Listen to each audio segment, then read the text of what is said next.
Welcome to Instant Cooking. Today I am making a halwa which you can eat during fasting. So let's have the ingredient.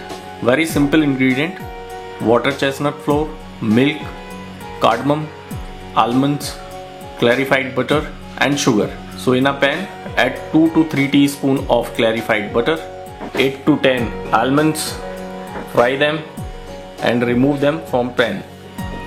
Now add water chestnut flour or singhade ka atta. On medium flame, roast it around 5 to 6 minutes till the color change. Now add milk, approximately half a liter of milk. Mix it well, stir continuously till you find the consistency of halwa.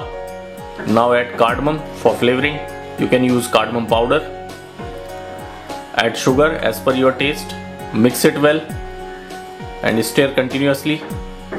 Now add fried almonds, mix it well, and your singhade ka halwa for fasting is ready.